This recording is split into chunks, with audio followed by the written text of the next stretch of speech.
ئێمە دەمان پرسیین ڕۆل و کاریگەری بەڕێز مامجلال لە دەستکەوت و هەروەها ڕۆلی لەو دەستکەوتانە سەرکەوتنەکان هەرێمی کوردستان چی بوو؟ بێگومان بسم الله الرحمن الرحیم جەنابی مامجلال کەسایەتێکی نەوعی جیهانیش بوو بێگومان کاریگەری لەسەر هەموو مەسەلەکانی کوردستان لە 50 ساڵ 60 ساڵی پێشوە بووە و ئیجابیش وە لەم 14 ساڵی دواییشە لەسەر ئاسی عێراق کاریگەریەکی گەورەی بوو و بینیمان لە غیابی ئەوە عێراق بەڕێو پێوە چوو کە کوردستانی چەندە خەسارمان کرد لەگەڵ ئەوەش ئەبێ بڵین ئینا لله و ئینا ئیلەیهی ڕاجعون خواڵی خۆش بێ و جێگای ئینشاءالله خاڵی نەبێ بە هەمومانەوە بتوانین ڕۆڵەکەی ئەو تەواو بکەین ئینشاءالله.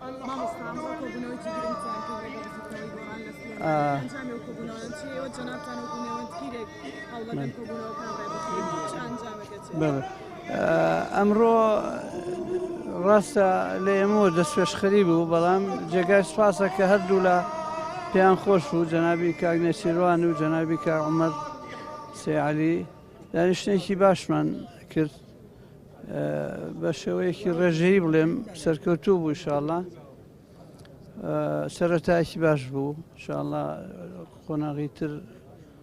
کۆبوونەوەی تریە بەدوا بە سەڵک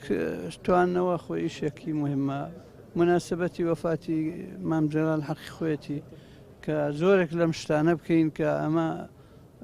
ئەو شتە جوانەکانی مامجلال بوو کە هەمیشە ئاشتەواییە کرد هەستمان کرد کە ئەجواکە و کەشوهەوای تەبایی و نزیکی هەیە بێگومان ئەوانیش بە سوپاسەوە هاتن بەدەمەوە دانیشتێکی ئیجابی و بیدایەتێکی باشە بۆ ئینشاءالله ڕۆژانی داهاتوو. کریزی و ئاشتەوایی لەو کاتەدا تا چەند پێویستە؟ بێگومان زۆر پێویستە لە جاران پێویستە چونکە تەحەدیات و هەڕەشە و مەشاکلمان زۆرە و ناوخۆی خۆشمان شتێکی ئەو توی نییە کە پێویست بێ بەو ناکۆچیە و هیچ شتێک نییە لەسەر مێزی گفتوگۆ حەل نەبێ لە دوورەوە و لەسەر شاشەکان و بە ڕاگەاندن و بەوانە هیچ حەل نابێ بەڵکو ناخۆشتر ئەبێ و خراپترە بێ لەبەرەوە ئەمڕۆ باسلەوە بوو کە ئەگەر قسەیەکمان هەیە ناکۆچیەک هەیە پێکەوە و دوو قۆڵی سێ قۆڵی لەسەر مێزی گفتوگۆ چارەسەرەکرد بێگومان کۆمەڵ